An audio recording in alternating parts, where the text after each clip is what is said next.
대한민국 무기체계가 국뽕 논란에 휩싸였습니다. 사실 어제 오늘의 일이 아니긴 한데요. 고작 수십 년 만에 폭발적인 성장을 이루면서 한국 무기체계가 소위 잘 나간다는 사실을 믿지 못하는 사람들이 많아진 탓입니다. 상당히 가슴 아픈 일인데요. 하지만 대한민국 무기체계의 우수성을 폄훼하는 사람들이 한 가지 간과한 게 있습니다. 바로 한국의 지정학적 위치인데요. 한국은 살아남기 위해선 강해질 수밖에 없는 동북아 화약고 한복판에 던져져 있습니다. 당장 위로는 러시아, 중국, 북한처럼 답도 안 나오는 막장공산주의 국가들 뿐이고 아래는 호시탐탐 기회만 엿보는 일본인데요. 이런 상황에서 한국의 군사력이 그저 허장성세에 불과했다면 진작에 잡아먹히고도 남았을 것입니다. 지금이 과학, 정치, 사회적으로 아무리 성숙해진 시대라 하더라도 힘이라는 본질적 가치의 강력함은 변하지 않았는데요. 한마디로 정리하면 대한민국은 강한 척하는 것이 아니라 정말로 강해져야만 할 수밖에 없는 상황이었던 것입니다. 그리고 이를 누구보다 잘 알고 있던 대한민국은 절대 한순간이라도 허투루 시간을 보내지 않았습니다. 실제로 다른 어느 나라보다 압축된 시간을 보냈기에 2022 세계에서 가장 강력한 나라 6위, 세계 방산시장 점유율 8위라는 놀라운 성과를 달성할 수 있었는데요.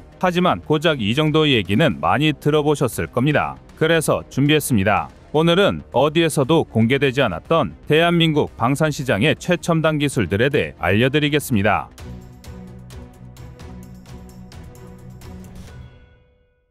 세상 누구라 하더라도 전 세계 자주포 시장에서 한국의 K9이 갖는 위상을 무시할 수는 없을 텐데요. 확실히 세계 점유율 70%라는 수치가 허투루 나올 수 있는 기록은 아닙니다. 하지만 이렇게 눈에 뻔히 보이는 결과에도 불구하고 일각에는 다른 주장도 존재합니다. 현대 궤도형 자주포 중에 K9과 경쟁할 만한 마땅한 대상이 없다는 것입니다. 냉전 종료 후 전 세계적인 군축기조와 군의연대화로 한국처럼 자주포에 집착하는 나라가 없다는 건데요. 그렇다 보니 K9도 주인 없는 세계 자주포 시장에서 소뒷걸음질 치다 쥐잡은 격으로 운이 좋았던 게 아니냐는 것입니다. 참 대꾸할 가치가 있나 싶은 주장인데요. 정확히 말하면 K9이 블루오션을 장악한 게 아니라 K9 때문에 한국을 제외한 8개의 운용국들이 자주포를 자체 개발할 생각을 포기한 것입니다. K9은 개발 과정 자체가 기적의 연속이라 불러도 좋을 만큼 당대 최고의 초격차 기술들이 접목되었는데요. 그 대표적인 게 바로 아시아 최초, 전 세계 두 번째로 개발에 성공한 K9의 155mm 52구 경장 CN98 곡사포입니다.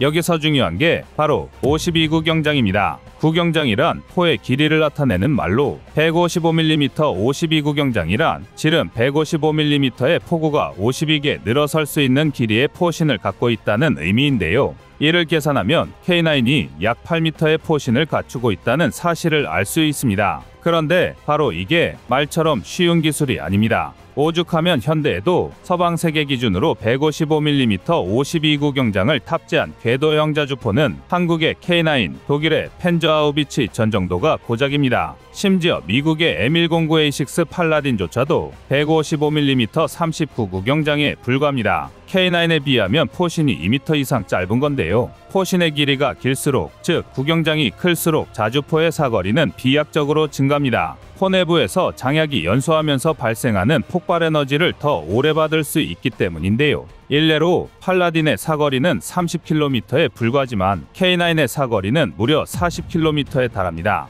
하지만 그렇다고 무작정 포신을 늘릴 수는 없는데요. 당연한 얘기지만 포신이 길수록 진동과 휘어짐 등의 문제가 발생하기 쉬워집니다. 총각을 다투는 전장에서 이는 굉장히 심각한 문제인데요. 포신이 휘어질 때마다 새로운 부품으로 바꿀 수도 없는 노릇이고 무엇보다 쏠 때마다 명중률이 달라지는 화포는 최악이라는 말도 아깝습니다. 중량도 문제인데요. K9을 예로 들면 전투 중량이 무려 47톤이나 나가지만 여기서 포신이 차지하는 비중이 1톤 이상입니다. 여기에 포탑 중량까지 합치면 10톤을 훌쩍 넘게 되는데요. 그럼에도 불구하고 K9의 최대 속도는 시속 67km에 달합니다. 34톤의 팔라딘의 최대 속도가 시속 61km 남짓에 불과하다는 걸 감안하면 K9이 얼마나 빠른지 알 수 있는 대목인데요. 하지만 이렇게 우월한 성능을 갖추기까지가 절대 쉽지 않았습니다. 1989년 K9 초기 설계 당시 우리 기술진들은 국내 기술로 52구 경장 신형 자주포를 개발하자는 원대한 목표를 세웠는데요.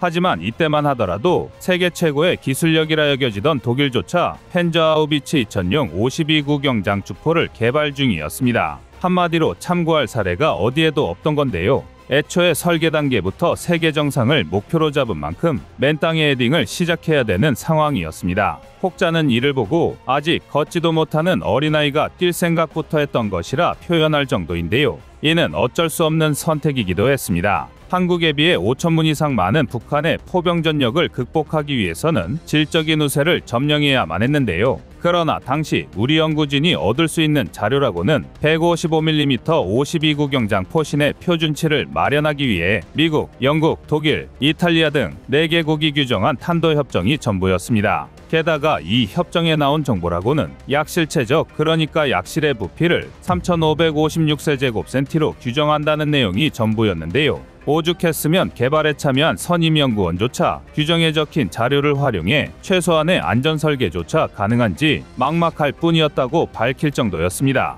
그도 그럴 게 우리 연구진들은 3,556세제곱센티라는 단 하나의 단서를 가지고 약실의 직경, 기울기 등을 바꿔가며 무한한 시험을 통해 최적의 설계를 도출해내야 했습니다. 또 어찌어찌 포신을 만들었어도 안정화가 문제였습니다. 수많은 계산과 시행착오를 거쳐 결국 33파운드라는 포강 내압력을 설계 기준으로 잡을 수 있었지만 막상 수행한 실험에서는 강내압력이 예상치를 훨씬 웃돌았기 때문인데요. 쉽게 말해 포신만 만들면 끝나는 게 아니라 압력을 견뎌야 하는 포미장치와 장전장치 등 포신이 포함된 무장 전체를 전부 개발해야만 한다는 얘기입니다. 또 52구 경장의 포신 구동에 따른 하중 변화량은 K55에 사용된 39구 경장의 2배가 넘었는데요. 이를 해결하기 위해 우리 연구진들은 이론 모델을 산출하고 모사 실험을 통해 극복했습니다. 하지만 이 과정이 절대 쉽지는 않았는데요. 이외에도 수많은 우여곡절을 겪어야 했고 외국의 기술 견제는 물론 심지어 폭발 사고가 일어나 인명피해가 발생하기까지 했습니다.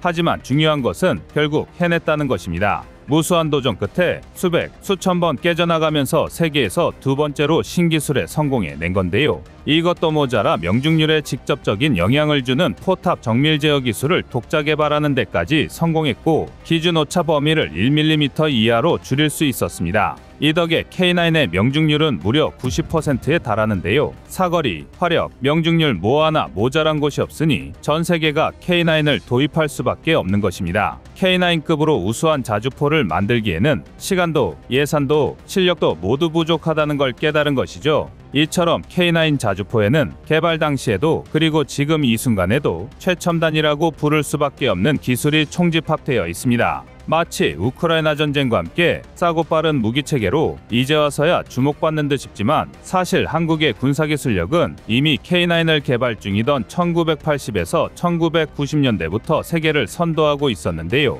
단지 지금부터 그 성과가 객관적인 지표로 드러나기 시작한 것입니다. 심지어 여기서 끝이 아닙니다. 대한민국은 전 세계에서 유일한 기술을 보유한 나라이기도 한데요. 그건 바로 2부에 공개됩니다. 안녕하세요, 꺼리투브입니다. 여러분의 가부나 성원에 힘입어 군사무기에 관심 없는 분들도 쉽게 이해하실 수 있는 대한민국의 육해공 군사무기의 숨은 비하 이야기를 책으로 엮었습니다. 하루 종일 검색해도 절대 찾을 수 없었던 비밀스러운 내용을 이제 책으로 만나보세요.